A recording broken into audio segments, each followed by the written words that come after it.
Hi, ladies and gentlemen. Eddie Marcus here. I have some notes that I wanted to speak on.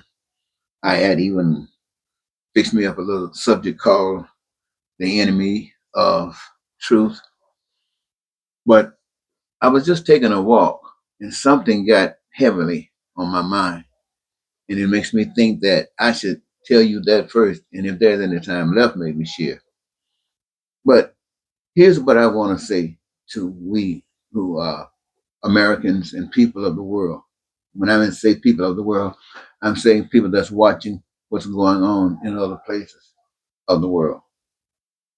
People who are understanding the systems that they themselves are experiencing and the other systems that others, people who might have that kind of interest. But what I really want to say to we who are Americans, we have seen over the past several years some stuff that happens that should eliminate all doubt about what kind of people we are. I'm serious.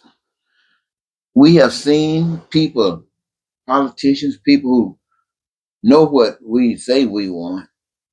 We got rules and regulations set up. And these guys come in and say they want these positions and that we should trust them. We go through the screening process. They take oaths and etc., saying they are trustworthy.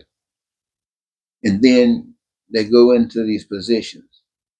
And especially now, like they've always done it, but especially now, all of us who are living today, who are old enough, we have seen evil.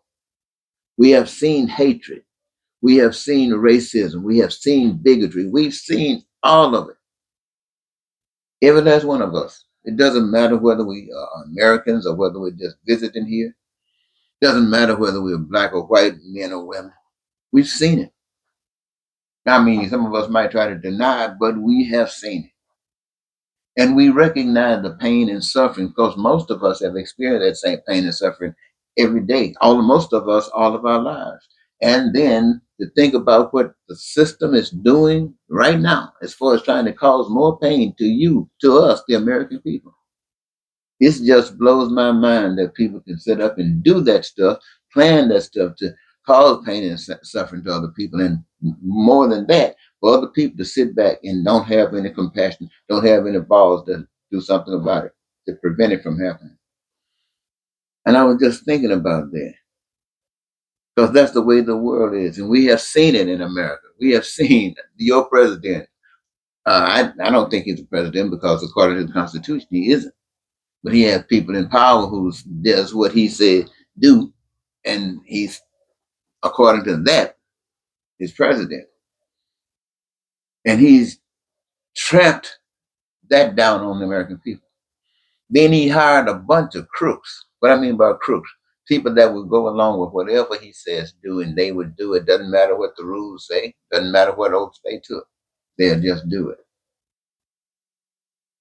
Then I think for past 40 years, or especially now, during these past few years, if you're not familiar with me, at least now, I'm telling you about an opportunity for every human being. Not am I just telling you about an opportunity. I'm telling you that the earth was designed for every last one of you to experience life. That you're not supposed to suffer anything here. Your needs, your wants, and your desires are to be met. This is what I'm telling you. I'm telling you that it is designed in such a way that you could participate in life by choosing, recognizing what you love, and choosing to be and to represent that which you love. And that which you love is interconnected with that what everybody else is doing. And when you actually engage yourselves in that process, you end up creating for that reservoir of goods and services that you, the people, have determined is absolutely necessary to keep you satisfied. And you have to suffer for nothing. No food, clothing, anything that's made by the hands of human beings. You are part owners of it. So you don't have to go through any of that other stuff. You live peacefully, free, and happy and satisfied. Actually live your dreams. Now, that to me, I have been telling you that is God, the spirit of the living Father, because in that it covers every human being, not just in America, but every human being on earth. That power has provided that every human being on earth could participate in the creation of thy will being done here as it is in heaven.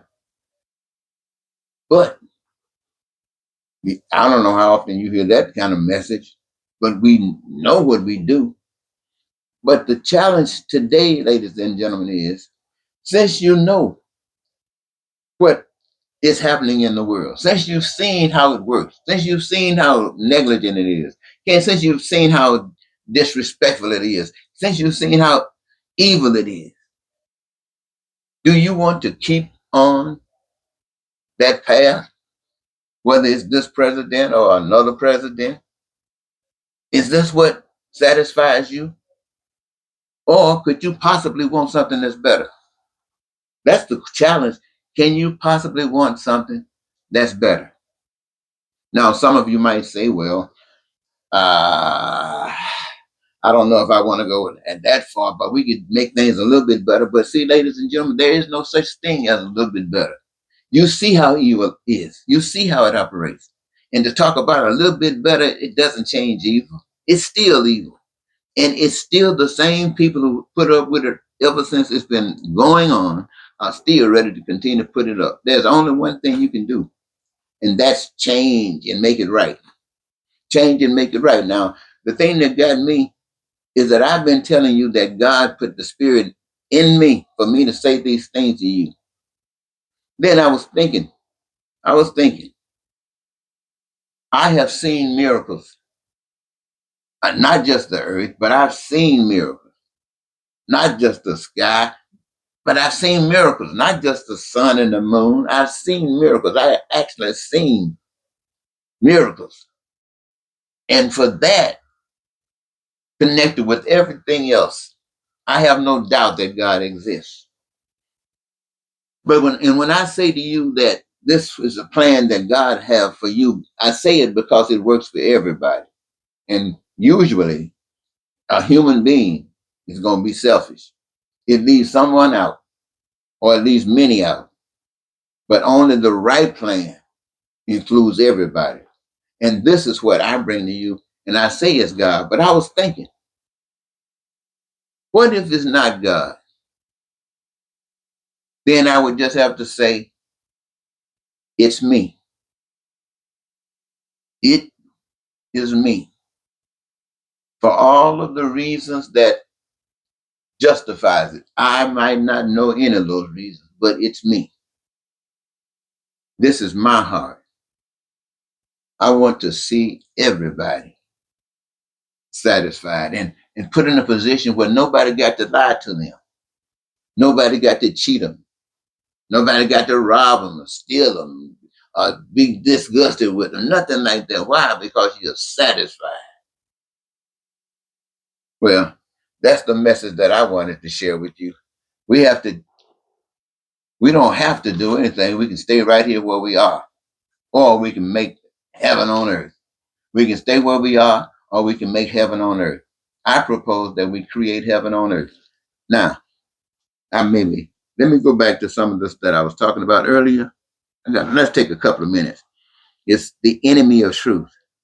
Well, they say, and I'm reading these notes, that God is concerned about all and have the responsibility for all. The crooks say they want the same things as everyone else. However, to them, it's easier to satisfy half of the population or a third of the population rather than satisfying everybody. So they choose to alter the game, alter the rules, choose to mislead, choose to deceive, choose to lie, steal, and kill. All this as an expression that a God is fake, to deceive and control the weak-minded, behaving in something they cannot see. I think that's believing in something that they cannot see. So many are bound by these rules, designed to enslave everyone, while the superior mind, those who don't believe in it, find another con to perpetuate on the people. Basically, you believe in doing things where it works for everybody. That's what you believe. But you don't really know how to get it in operation, but you believe that. Someone else does not believe that. And they know it means exploiting you, taking advantage of you, especially since you believing in something that you can't, they can't see. And there they go. Next thing you know, they're ripping you off.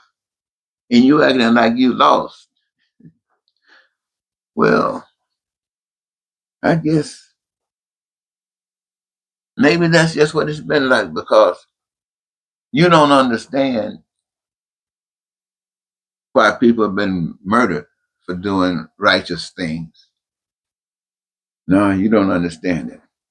Anyway, I think I'll leave that and I'll come back at a later date because that seems like it should be very interesting. And I want to get into it a little bit. But I want to thank you so much, ladies and gentlemen, for giving me this your time. But I'm not speaking just to be talking. Let me share a little testimony with you, if you don't mind. You remember 911? This was the day that the planes went into the World Trade Center.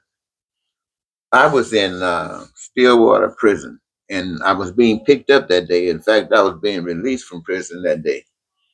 Before then, I had been very active in trying to get you to hear the message that I've been giving you. You see, if you check out my viewership, it's not that many. And my own going on the street carrying this message, nobody really gets into it because it sounds so impossible. That's when you compare it with the way things are and how complicated things are to make changes. But I was getting out because I had been raising habit. I'd been protesting, going to jail and protesting, doing this and doing that. And I was getting out having some issues with that election of 2000 when, as far as I'm concerned, Bush, they stole that election. And I think I must have sent a letter to Washington or something complaining. And at the same time, I was already on paper for trying to get your attention. So I was violated and sent to Stillwater prison for a while. But that day I was getting out. And I'm thinking to myself, these guys, they broke into these buildings. And had I or a different plan been in play, none of this stuff would have happened. But people have chosen to do what they have done. And here we are again. Again, let me say it one more time. Here we are again, knowing every last one of us Americans who can think a little bit. I realize we have been, black people have been given a slave mind mentality. And white folks still think they got something going on, even though it's slapping them in the face, bam, bam. But the truth of the matter is, it's right there before you. It's right here before you. And you have to make the decision. You've seen it. You've seen it. You've seen it. The question, do you want to continue in it? Are you ready for change? And there's only one change, and that's the change that works for everyone. It's either God or me. And it doesn't matter because if it's God, it's one with God. All right. Thank you so very much. Goodbye for now.